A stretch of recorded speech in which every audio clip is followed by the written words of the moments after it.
So, after some time had passed since Durin's and Yehoda's release, a new 4-star bow can now be obtained from the Snowbound Journey event. And while Durin has no interest in it, this bow is quite nice on Yehoda, and I will showcase its potential on other characters as well. But at the same time, I'll also investigate the pros and cons of this weapon. However, there is a really neat trick that you can utilize to basically make this free weapon work on a lot more bow users. But there's a catch.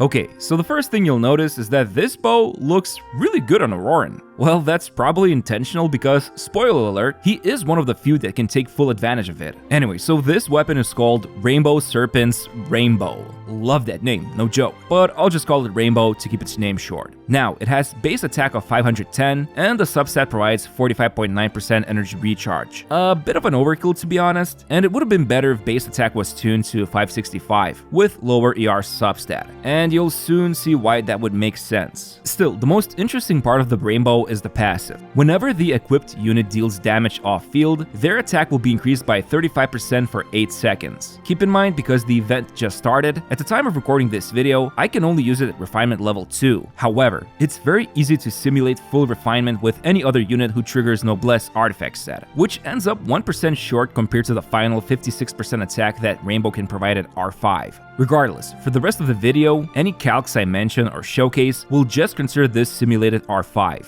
Now, since attack percent boost considers base attack the unit has, for the most part, anyone using this bow can expect to gain on average 410 to 460 attack at full refinement. For example, when Yehoda is using it, she will gain roughly 410 attack from the passive. So, in a nutshell, it's like this weapon has 2 strong substats, but only if the unit can trigger its passive while they're off-field. Which leads to the big question, who can actually use this free Rainbow? Well, let me show you after this quick message. This video is brought to you by Silver Palace, and I am so hyped because this gacha game made by Jaw Drop. It's set in this Victorian world with drop-dead gorgeous graphics, and not only that, it's truly open world, like you can drift with your mount, jump into the sky, and fly around. I mean, just look at the city from above. Also, you play as this detective, and check it out. You can analyze which NPCs are actually werewolves. I mean, that's so cool. And the combat is so flashy. I especially like this bone saw wielding girl with a literal heart on her back.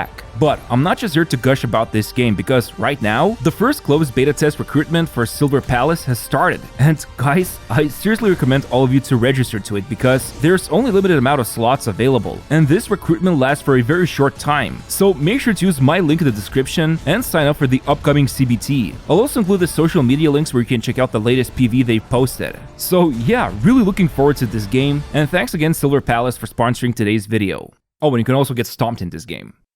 Alright, let's first start off with Yehoda because she's in a pretty unique situation when it comes to the Rainbow, mainly because she has 2 different playstyles, support and carry. Now, as a support, the most popular bow choices would be either Favonius or Elegy, and for the sake of keeping this comparison free-to-play friendly, I've decided to compare Favonius to Rainbow. Now, since Yehoda is healing from the burst scales with attack, obviously we can see a difference immediately. With Fav, she heals for about 5,100, and with Rainbow, it increases by roughly 1,000. So, 20% better healing. However, since she was using critical rate circlet for this comparison, because Favonius needs it to trigger its passive consistently, we can actually instead slap on her healing bonus circlet, and now it jumps to almost a whopping 8,000 healing tick. Still, in most teams, this is already a bit of an overkill. Even with Favonius, 5,000 heals are plenty enough. So unless you're gonna use Yehoda as a support for HP scaling units who have big health bars, or if you want to use her in Farina teams, I'd say Rainbow is only better if you can't give her Favonius, or you don't have it. But moving over to carry Yehoda, R5 Stringless sadly outperforms Rainbow in a vape team like this one. It's like 20% worse than Stringless. Same goes for Song of Stillness, although it's a bit less worse. However, I would say if you're planning to use Yehoda in a non-vaporized team comps, and you also want to have a lot more reliability to trigger her burst every rotation, even if she really only needs the skill to do majority of damage, hey, this isn't the worst bow for her. And overall, I'd say it's actually a lot more reliable than Song of Stillness, since the off-field unit needs to be healed to trigger its passive, and there aren't that many team-wide healers, or some teams don't even run them.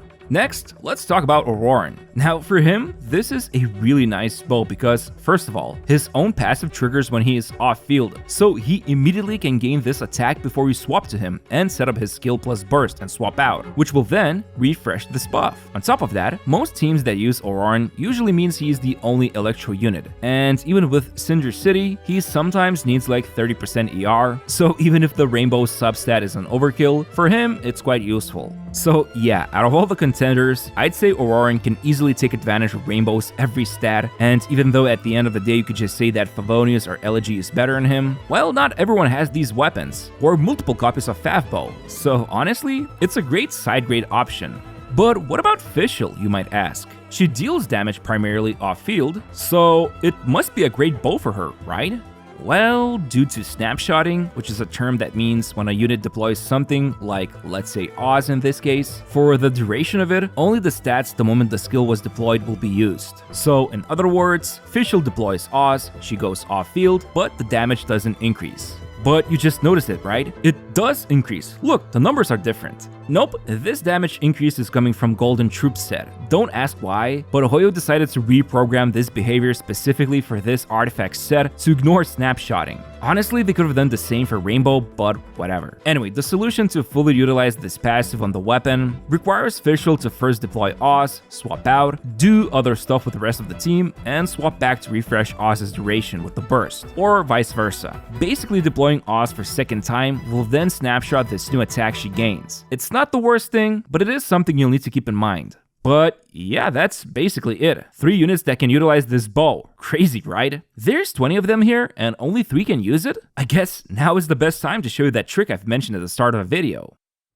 So here's the deal. The passive says when the unit deals damage off-field, they gain attack bonus. Well, all they have to do is to be off-field, right? For example, I've tested this with Venti. His skill deals damage after a little bit of delay, so after some practice, I use his skill and immediately swap to someone else, and voila! He gained the attack boost. Although, this is the hard way. The easy way, of course, would be when the Bard deploys his burst. You can then just swap to someone else, maybe even use skill or burst and come back to him. Since by then his burst already dealt some damage while he was off-field, and he can now spam his normals with higher attack. Is it worth it? Probably not, but it's possible. Another cool example would be Ganyu. Her skill deals damage initially and then explodes after a while, which means at the start of the rotation, you can use her skill, swap out, do some other rotations until her skill explodes, and then swap back, do her burst, which will fully snapshot the attack buff, and swap out. This is a pretty decent trick, especially in something like Skirk teams. Although with 3 cryo units, the energy recharge substat from Rainbow, yet again, is not that amazing. But it's good enough, since her burst costs 60 and it will be super consistent. Now, another funny example is Linny. His fully charged shot second hit comes after a delay, so we can also just use Rainbow with him this way. Again, not super effective, and the extra ER he gains from Rainbow is kinda meh, especially if you run him with other 2 pyro units. But if it's only a double pyro comp, then it's decent for him. Still, as you can see, this passive can be utilized even by units who are mainly on-field damage dealers. And to be fair, Venti can be used as a support for another Animo DPS unit. Ganyu's burst also sometimes is just the only thing you need from her, so for her, this trick is especially relevant. And then when it comes to other units, I think it's probably not worth doing it, but it is pretty cool that it works this way. Overall, I feel like it would have been better if